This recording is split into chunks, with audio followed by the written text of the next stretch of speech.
Okay.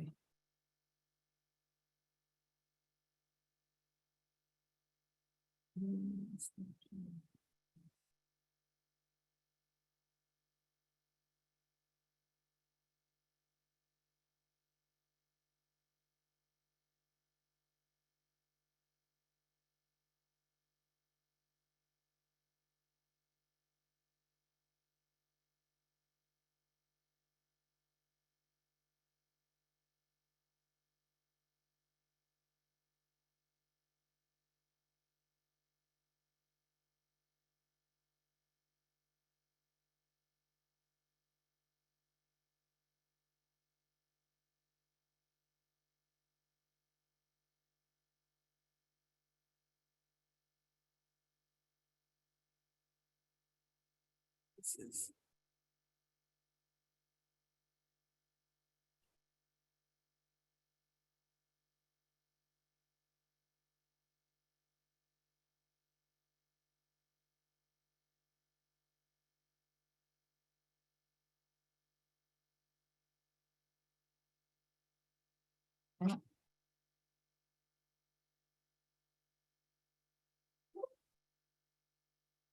it's working. I have nothing. Okay. Good afternoon. Sorry, some technical glitches going on here. I think we're all good right now. Thank you all for joining us. My name is Parul Patel. I'm the Associate Grants Officer for the Quality of Life Grants Program here at the Foundation. Welcome to our webinar. So just a note before we begin, if you have any questions during the presentation, please type them in the Q&A box. My team members will try to answer as many as possible. Hopefully, we'll get through them all after the presentation, but if not, please email them to the QOL@christopherreeve.org email.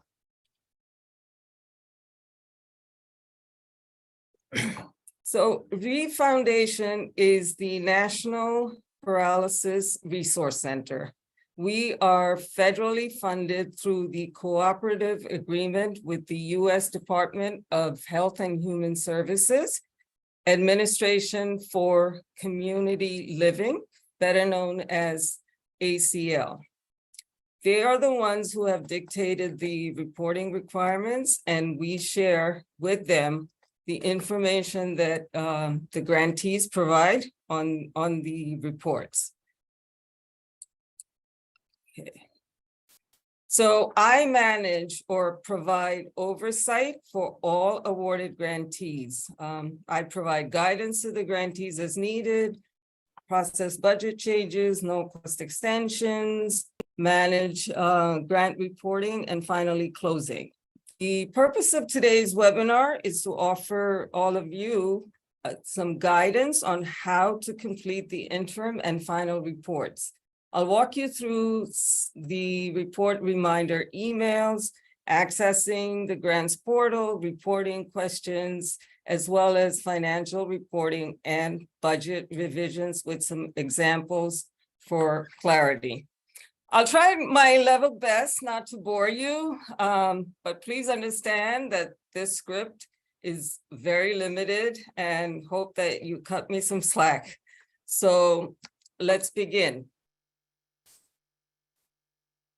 Since the interim report precedes the final report, I thought I'd start with that. So the interim report date for this cycle is July 31st for 2022 direct effect second cycle, expanded impact and priority impact.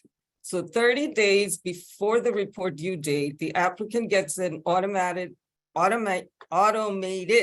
report due reminder email that looks something like this. So by default, the main point of contact for us is the applicant. So once awarded, the application and all associated reports are assigned to the person who actually submitted the application in Foundant. So Foundant is our grants portal. the person this person, the applicant, has the login credentials and will get all direct as well as automated emails from Foundant. This is why it is important that you notify us if this person leaves your organization or is no longer responsible for the grant. The email subject line, you will see up at the top, says interim report reminder. So the subject line indicates which report is due. The blue text in the first sentence says the grants portal text. That has the actual link to Foundant, which is embedded. The next sentence is once you log on and the steps you need to take to actually access the report. But above all, the most important things you want to keep in mind is the red texted sentences. It says all project changes must be approved by the foundation prior to reporting. Do not submit this report if the budget revision is needed. And if it is needed, please to contact me, P. Patel at christopherreeve.org. We also began sharing the budget file in the Excel format, which is our required format in Foundant. The shared file you as the applicant will find on your Foundant dashboard. If you have any difficulty accessing the form or do not see the shared file, please contact the QOL at christopherreeve.org for assistance. So once you click on this blue highlighted grants portal text, you will be directed to this page. Here, this is the logon page. Again, it's the email associated with the application and the password that was created by the applicant at the time. In case you have any issues, again, on the right-hand side, there is the QOL email address, which you need to contact if you are having any difficulties. Okay. So once you access Foundant, you will be brought to your dashboard, and this is what your dashboard looks like. So the process is the grant cycle for which you are to provide your reports. The follow-up forms, as indicated by the first blue arrow, is the list of forms which are pending for this application. So I've highlighted interim report for direct effect quality of life grants. It is due on July 31st, 2023, and the status is assigned and it's in edit mode. So once you come to this screen, all you need to do is click on edit and it'll bring up the form where you need to fill out the questions as well as attach the Excel budget file. So the second blue arrow on the bottom next to documents uploaded by the administrator, that is the interim budget file that we have shared. Please use this form to report your interim expenses. So after starting the report, if you need to exit and finish it later, please remember to save the report so that you don't lose any of the information or the updates that you made so far. Once you save it and you go back in, you will notice that the edit status, the status is changed from assigned to draft. And once you complete your report, you must remember to hit the submit button for us to receive it. You can confirm that by exiting and going back in to see if you are able to see the submitted status. The preview is indicated here because final report is not due and you must submit the interim report. So once I review the report and finalize it in Foundant, that's when that preview status for the final report will change to edit. and you can make the changes to the final report. All right, so the next slide. So no matter which report you're working on, project results are evaluated against the proposed or revised activities, outcomes, and or budget. So the intent of the interim report is to give us an idea of how the project is progressing midway, roughly 6 months into the project timelines. So it is a very simple report with only 4 questions. This is the first page of the report where the project name and amount are pre-populated from the application. Question 1 deals with timeline. This is your projected timeline on the remaining part of the project. Is it on schedule? If it is, move forward to the next question and you can answer any in the next, if it is, you can proceed. If it's not on schedule, you click no, and then on the next question, you write your explanation as to why it is not on schedule.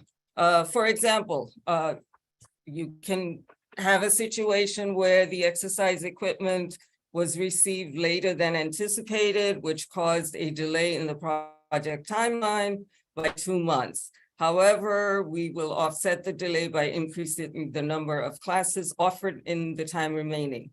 This will ensure that our goal of offering 8 classes is met and close out the project as scheduled. So once I see this type of an explanation for anything that is behind schedule, I know I can move on and there's no concerns or questions because it's clearly stated as to what the delay is and what the impact on the project will be.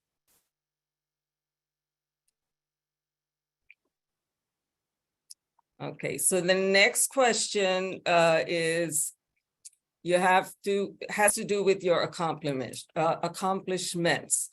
What are your accomplishments to date compared to what was proposed? So you need to just keep it simple. You don't have to go into too many details. Just a paragraph sometimes suffices. So make it as simple as possible. Sometimes I get a few pages just on the interim report, and that's not really necessary. We want you to make it very simple for you and us.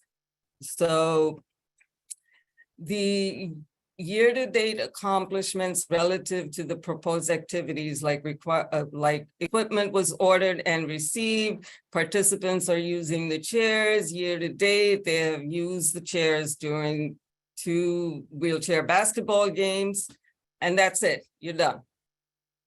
So the next question is project changes. This is where you can note any approved modifications of budget revisions, changes in quantities, scope, etc., and the impact on the project. For example, if you propose to purchase 4 wheelchairs, but actually purchase less, then you would write something like the actual unit cost of the proposed chairs was higher than anticipated. As such, we were only able to purchase 3 chairs rather than 4 proposed. However, since we were able to purchase an additional chair with the internal funds, there will be no impact on the project. This was communicated to the foundation. So something simple, just like that. And the last item for the interim report is financial reporting. So the last mandatory item is financial reporting. Some do's and don'ts for financial reporting, which apply to both interim and final reporting. Please use the shared Excel file from your dashboard to update the expenses and attach the updated file. I see so many that do not include the expenses. I suggest you change the file name to ensure that you are attaching the updated file and not the blank file which was being shared with you. So financial reporting by way of example. Say this is a hypothetical budget for 18,500. If this is your approved budget, and if I was to see this file being submitted, so then this report would be rejected for two reasons. Please note that it shows 18,000, not 18,500 as the final, as the approved budget, which would indicate that the shared file was not used or that it was overwritten, albeit unintentionally. So that budget, which was approved with the grant agreement or previously revised approved budget, must be accurate if you're not going to use the file that we've shared with you. The second reason is, please note that the interim expenses are not itemized. All this file shows is a lump sum of 9,000. And these are actual examples that I have come across in reviewing these reports. If the budget is itemized, please itemize your expenses accordingly. And again, this is both for interim as well as final reporting. So for the same 18,500 budget, if I receive a file like this is something that will be good to go. As you can see, it's a accurate budget, 18,500, 9,000 has been itemized at interim, and the balance remaining is 9,500. The reason I stress that you make sure that the numbers are accurate is because there's so much downtime once a report is submitted, and for whatever reason I need to or I'm unable to accept it and it is rejected, the report goes back into the draft phase, which means you now have to go in, fix whatever you need. I have to send you an email before you even get to that point, before you realize that something is missing, take care of whatever is missing, and then resubmit. And then I have to go back. So please, to make sure that this is a very, very important piece of the report. Make sure this is accurate. It saves a lot of downtime. And then finally, with the interim report, we have 2 additional materials and additional supporting materials. This is an opportunity for you to include whatever you feel is going to support in support of your application. It can be photographs, it could be videos that were made during the grant process. It's free for all. You may attach anything grant related as you like. All right, so the next item is, so 6-month check-in and 18-month check-in reports are primarily for non-direct effect grants. So they have a project schedule in excess of 12 months. So priority impact, you could have, depending on the tier, 18-month grant or a 2-year grant, in which case you would need to submit the check-in request. Expanded impact, for example, is a 2-year timeline. So we require 4 reports, a 6-month, an interim, an 18-month, and a final. So the cool thing about these check-in reports is it's only 2 questions, right? There's no financial questions in there. It just talks about the timeline and the project changes to be responded, you know, just as I mentioned earlier. So now that takes care of interim, this takes care of the 6-month and 18-month check-in. Now let's move on to the final reporting on the project. So just like the other email, 30 days before the final report is due, you would see this email that says, notice that this one says final report reminder. So the due date for direct effect 2022 first cycle is June 30th. This is the deadline to submit all your final reports for this grant cycle. The difference between the last email, the one for interim, and the final email is the last sentence here, which says, do not submit this report and contact P. Patel if awarded funds have not been fully expensed and or project changes have not been approved. So at final, this is a catch-all report, so we must have full funds expenditures completed, as well as anything that was pending or outstanding needs to be resolved and approved before a project can be closed. So do not submit the report. Reach out to me if there are some loose ends that need to be tied up, because again, you will save a lot of time. We both will save a lot of time with all the back and forth and reverting to draft and back into submission stage. So the intent of the final report is to provide an all-inclusive accounting of Reeve funds in the narrative, as well as the financial expenditures relative to the proposed or pre-approved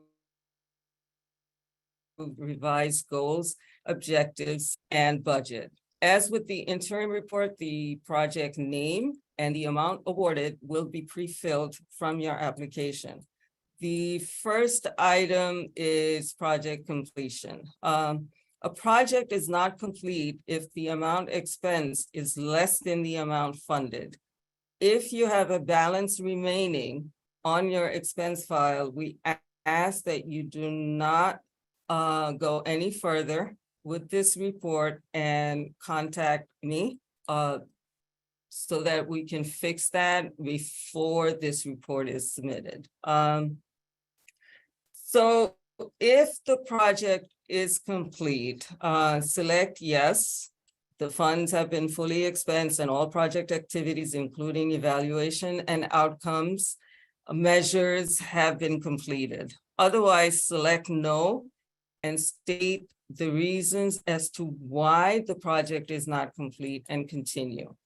For example, a project that is not completed, you might have a comment in there that says, although the refunding has been fully expensed, the playground equipment was received and the installation is pending, or the equipment has not been used. So our grants do ask for the number of people served, and we ask for a specific timeline. If the timeline is delayed for whatever reason and you're not able to serve the number of people within the timeline, please to reach out to me before you submit this report. You can state your reasons why, and I don't like to reject a report based, if the financials have been completed. Depending on the reason, I will reach out to folks and get additional information and then reevaluate the status if it needs to be rejected or reverted back to draft or not, and issue an extension. So depending on the reason, but at minimum, the financial piece has to be completed when submitting this report. All right. So the next item is project changes.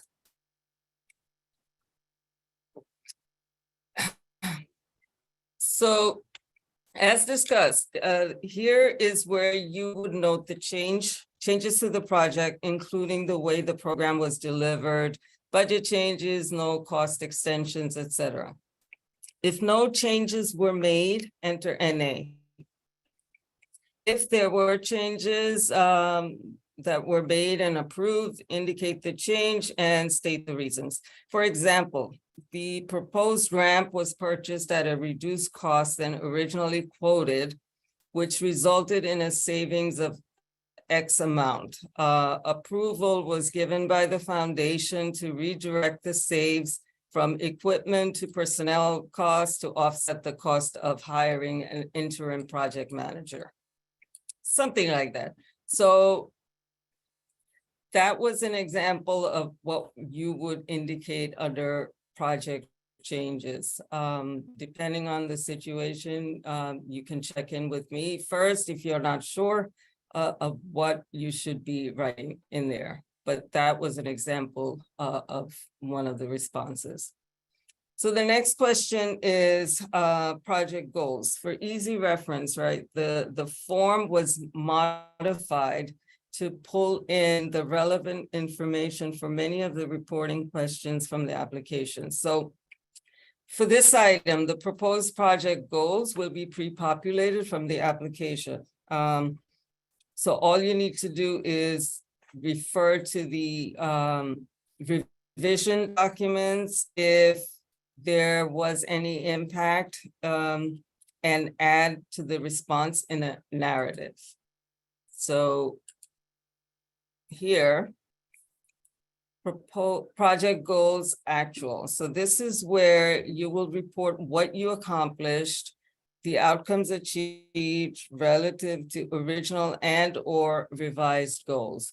For goals which were not achieved, provide an explanation. And here's an example. The proposed goal was to increase accessibility to the community center for 50 people with paralysis by replacing a ramp. Then the response would be the ramp was purchased and installed to ensure accessibility for 50 people with paralysis. If the goal was partially met, then you would put in something like the ramp was purchased and installed to ensure accessibility for 30 people with paralysis. The project manager had to take an unanticipated leave of absence, which delayed the project timeline, and outreach initiatives resulted in less than anticipated people served. So those are your two reasons. The anticipated outreach results was less, and the unexpected leave of absence. If the goal was revised, let's say goal number 2 was revised to ensure accessibility for 30 people with paralysis due to lack of participants. As a result, exercise training or oversight expense was reduced by X amount. Through the approved budget reallocation from the foundation, we were able to purchase additional equipment X. So depending on the situation, this is how you would phrase your actual responses. Again, by pulling in what was proposed, there's a very quick and easy access to compare and contrast. So you look at goal number 1, what was proposed, and your response to that goal. Goal number 2, your response, and so on. If there were any changes, again, just indicate that although this wasn't the originally proposed goals, we ended up doing X, Y, and Z after getting approval from the foundation or something like that. So the next reporting question is evaluation and project measures. So this is again proposed. This will be pre-populated from your application. And this is where you would put in the actual measures. So well, I'm not sure if it's but I like to think that if you include it, you need to measure it because this information, again, is needed for ACL reporting. So just to clarify, an output is a number, like an increase in the number of people served, or number of lessons to be provided. And an outcome is a change in someone's attitude, knowledge, or behavior, like an increase in someone's knowledge about a topic or higher level of satisfaction, happiness, quality of life, etc. So your response will depend on what was proposed. For example, if the proposed measurable results included the number of clients served, the number of therapy sessions provided, and self-reported impact results from clients through surveys. By way of example, 25 people with paralysis will receive 100 equine therapy sessions for majority will report a positive impact on their health, social interactions, and quality of life. Then your response would be for output, 25 people received 100 equine therapy sessions. For outcome, 96% of respondents reported a positive impact on their overall health and wellness. 90% of the respondents reported that services received had a positive impact on social interactions. And 100% of the participants reported an improved quality of life. So that was a sample of comparing what was proposed versus what was actually achieved. If the output was reduced, was a reduced number from 25 to 20 people with paralysis, but the same number of sessions were offered, the 100 sessions, then you would indicate, although 25 people were expected to participate based on an early registration, only 20 participated. 5 people with paralysis did not participate due to lack of caregiver availability or transportation, for example. Okay.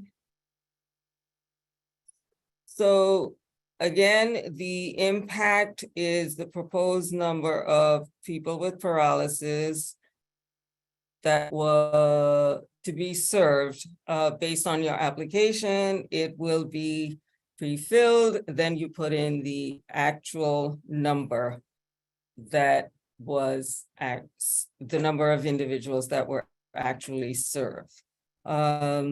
5 people did not participate due to lack of transportation or caregiver. If your results actual were short by 5, for example, you would provide something like that, an explanation to show that what caused the decrease.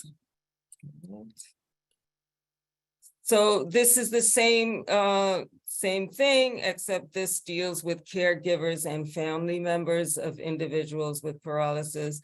Sometimes some applications do indicate the number of family members or caregivers to be served. Sometimes they don't apply because the direct participant is the individual with paralysis, and so there is no impact to the caregivers or family members related to the program.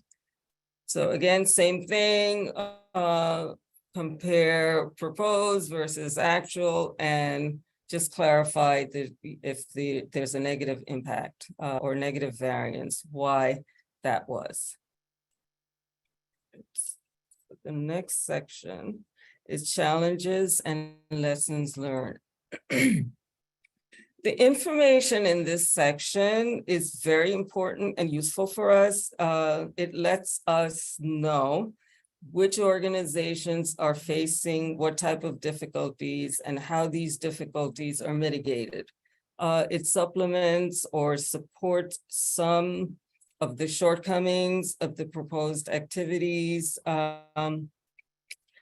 And we also, when I review these reports, I do notice a pattern sometimes. And depending on the type of pattern, we do reach out to individuals, or some grantees may call in and ask for guidance regarding the same type of issue, and we are able to guide them better because of the information that was provided to us. We now also have started, as a result of all of this, community learning initiative, where like grantees will come together to discuss like issues, what's working for them, what's not working, and so on. So this is a very important section. The information you provide does come in very handy. So the challenges encountered, what's an example of that? Okay. So we were unable to purchase the proposed equipment X because it was no longer available, let's say. After consulting multiple manufacturers, we were able to find a similar equipment Y with a slight difference in price. So that would be a challenge that was encountered, but that you were also able to fix that challenge, and it shows how it was fixed. Regarding lessons learned, you can share what you have learned as a result of this project. Ooh, I did it again. Sorry. Okay, challenges. Sorry. Bear with me. Okay, regarding lessons learned, you can share what you have learned as a result of this project, what you will be doing differently going forward. Have you collaborated with different organizations or groups of people that yielded a positive impact on the project? And your processes, for example, what worked, what didn't work. So something, a sample of this would be additional collaboration has had a significant impact on our program by increasing demand for the services we provide. To ensure continuous delivery of the program and services, we will need to seek funding, other funding and resources. Or our outreach efforts led to the formation of a new partnership with the organization ABNC.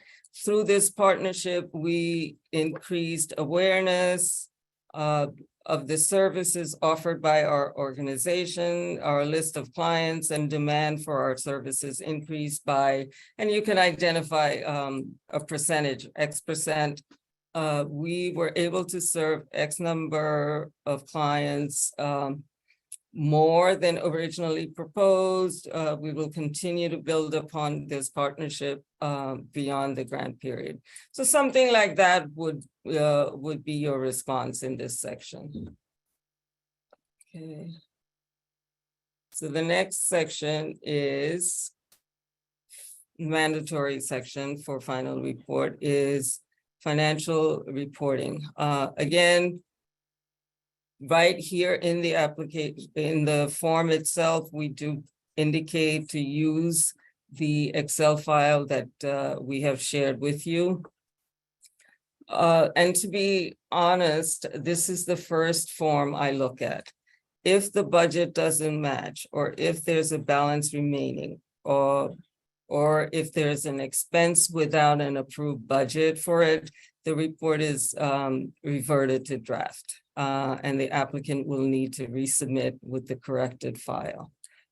The expense file continues to be the #1 reason for rejecting the submitted report.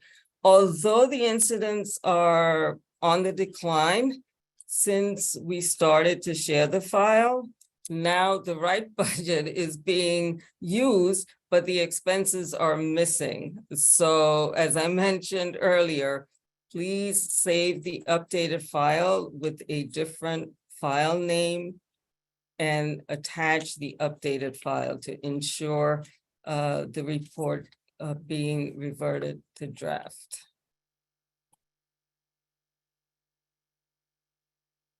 Okay, so in this example,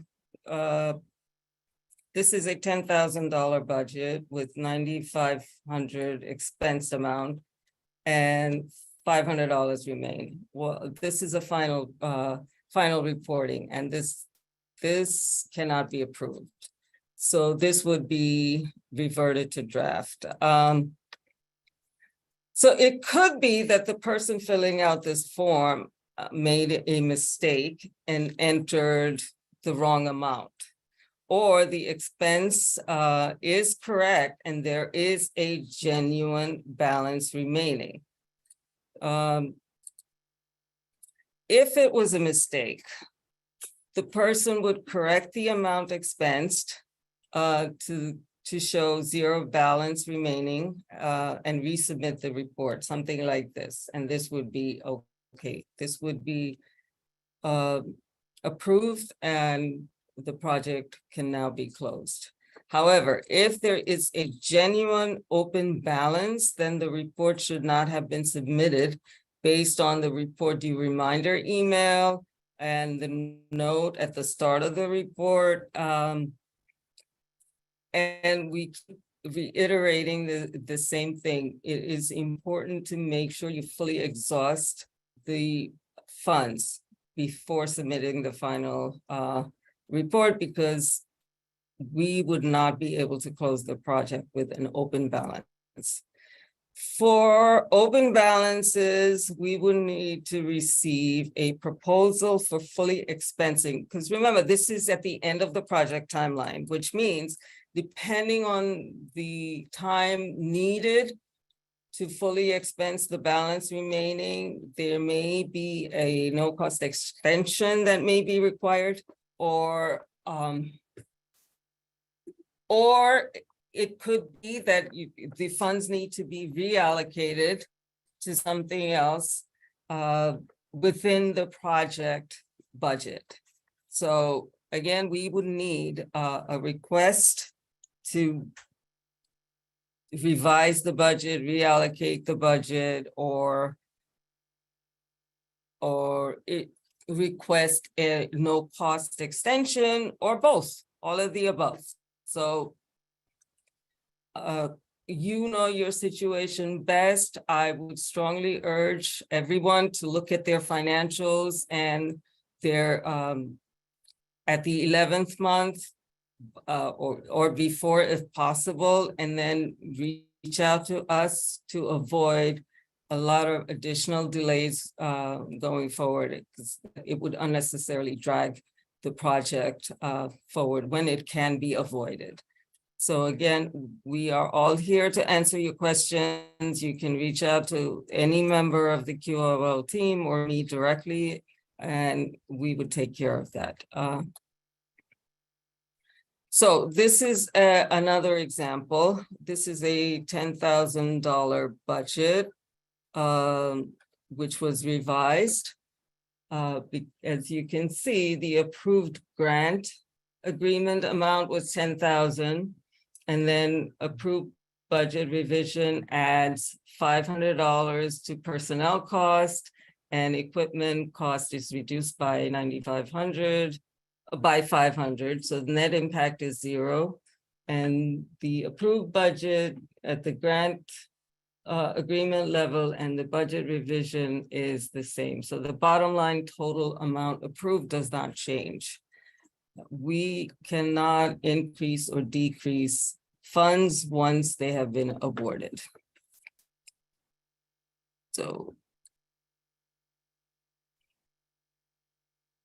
So in this example, if this was submitted after the budget revision, it would be rejected because this does not match the latest budget. on file.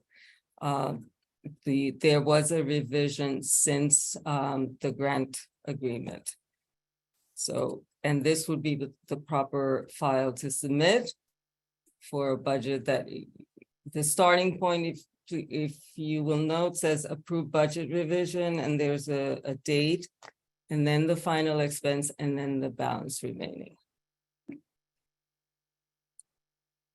So for clarity, I'd just like to walk through how to request a budget revision and related no-cost extensions if needed. So your revision request needs to include the need. Why is the revision needed? And depending on your situation, the reallocation may or may not impact the project timeline, especially when you switch equipments, which may be dependent on availability or the program delivery, where you may need some preparation lead time, again, depending on your situation. So there also may be an impact on the number of people served, plus or minus. And lastly, we require a revision file which shows the changes. So by way of example, say you wanted to reallocate $3,000 from consultant line to executive director line with no impact on timeline. So your request would state, due to an emergency, the consultant is no longer available to provide exercise instructions. Our executive director is a certified exercise instructor and will offer the remaining classes in-house. As such, we would like to reallocate the remaining $3,000 from consultant line to executive director line in personnel costs. The project timeline will not change. So as you can see, the requested file amount has in personnel increased from 5,000 to 8,000. And then the consultant line has been decreased in the yellow column to 1,000 from original 4,000. For the file, you would need to just add a column next to the file that we've shared,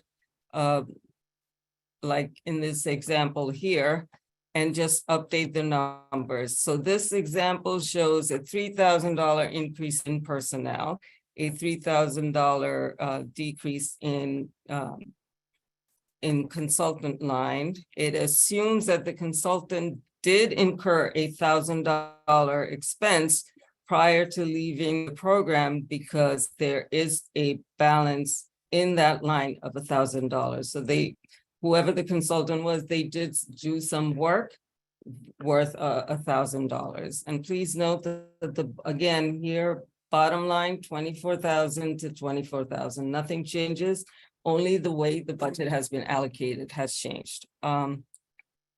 If everything is okay, the revision is approved, the requester is notified, and the revised budget now supersedes the previously approved budget.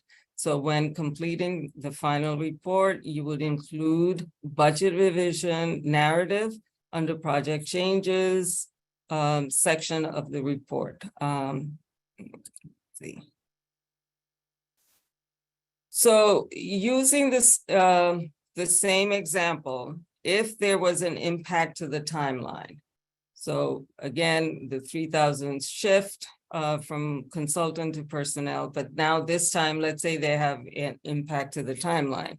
So your request would include something like, due to this change, our project timeline has been extended by 3 months and would like to request a 3-month no-cost extension. This will allow us to fully expense the funds and increase the number of people with paralysis served from 30 to 38, for example. In this case, we would authorize a no-cost extension along with the budget revision approval, and the final narrative would include the same, the revision as well as the commentary on the no-cost extension.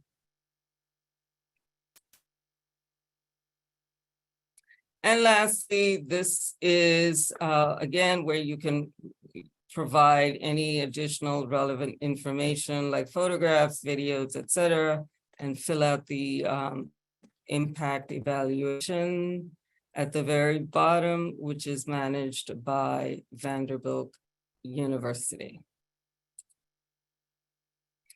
So I hope, it was my hope to provide you some guidance. I hope this was helpful to you. My team and I are again here to help you and assist you and guide you in any way that we can. Please reach out to us as needed. Now we can respond to the questions in the chat, as many as we can in the time remaining. Thanks, Parul. Yeah. We actually, there were maybe one or two, we answered those already. Okay. I think one thing that I just want to add is that we never want money back. So if there is a balance on your Right. grant, we will, work with you to make sure that we find a way that we're able to expend those dollars as well. Yeah, and we are here to, if you are at a loss or if you have no idea, reach out to us and maybe we can give you some insights as to what other organizations have done with similar programs that may help you in deciding how to fully expense those funds. Yeah, definitely. And I think the other thing I'd like to add is when you were talking about the challenges and lessons learned section, what's really helpful for us sometimes is when you do put those, what those challenges were or what some of the lessons that you learned doing the entire process of the grant can really help us when we see organizations that may have a similar project coming in, with an application that we could kind of alert them to, give them a heads up, look, think about this. This has happened to other, grantees, or, it also can help us if somebody else is in a similar situation where you are at the end of the grant to say, okay, here's what this other, group did at this point to kind of, deal with whatever that challenge was, or this is a lesson that they learned. And so, what you're sharing with us not only helps us, but it can help other, other applicants and other grantees as well. Right. Yeah, and that's it for me. Yep. All right, well, thank you, everyone. If you have any questions, Parul's email is here. Just please, feel free to email her, or if they're more general, you can email the QOL email. All right, thank you. Thank you.